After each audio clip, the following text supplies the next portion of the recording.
আমি মা, কিন্তু সন্তান সন্তান করে মাথা খারাপ করে ফেলা মা আমি হতে চাই না।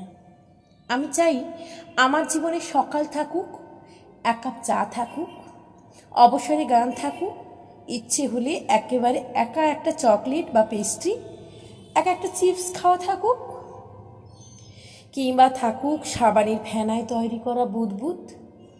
আমি ছুটির দিনে একটা মুরগির রোস্ট চাই, আমার পছন্দের চ্যানেলটা দেখতে চাই। আমি চাই আমার নিজের একটা সাজের তাক, বাথরুমের একটা কোণা থাকুক আমার স্নানের জিনিস রাখার। আমি চাই আমার এক্সক্লুসিভ একটা লিপস্টিক, যেটা আর কেউ পরবে না আমি ছাড়া। আমি দিনে অন্তত আধ ঘন্টা আমার নিজের সময় চাই। আমি চাই আমার খাবার একটা আলাদা থালা, পরিষ্কার থালা, যেখানে কারো উচ্ছিষ্ট খাবো না আমি। তার জন্য বাড়িতে ডাস্টবিন আছে। আমি বয়স হলেও মেরুন রং করতে চাই, লাল টকটকে লিপস্টিক লাগাতে চাই।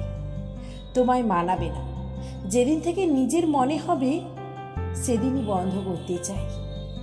আমি চাই আমার একটা দিন থাক, যেদিন দোকানে যাওয়া হবে কেবল আমার জামা কিনতে, রেস্টুরেন্টে অর্ডার দেওয়ার আগে সবসময় জিজ্ঞেস করা হবে আমার পছন্দের খাবার কি, আমার পছন্দের জায়গায় ঘুরতে যাওয়া হবে, বা আমার কথা শোনার জন্য আমার স্বামীর দিনে অন্তত আধ ঘন্টা বরাদ্দ থাকবে। সুযোগ এলে বরের সাথে ওয়ার্ল্ড ট্যুরে যেতে চাই।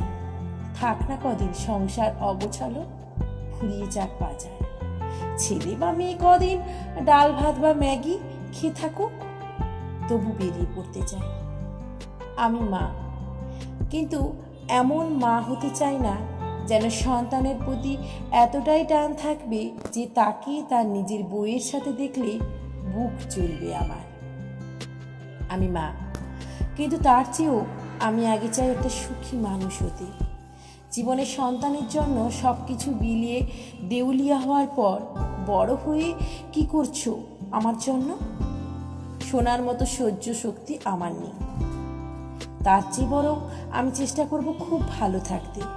তাহলেই হয়তো আমার সন্তান বুঝবে মাও মানুষ। মায়েরও খিদে পায়, ঘুম পায়, কান্না পায়, ইচ্ছে পায়। জীবনের সমস্ত কিছু ত্যাগ করে শেষ বয়সী সন্তানের অবহেলা কুড়োনোর চেয়ে সবটা চেটেপুটে উপভোগ করে স্বার্থপর মা হয়ে থাকতে আমি রাজি।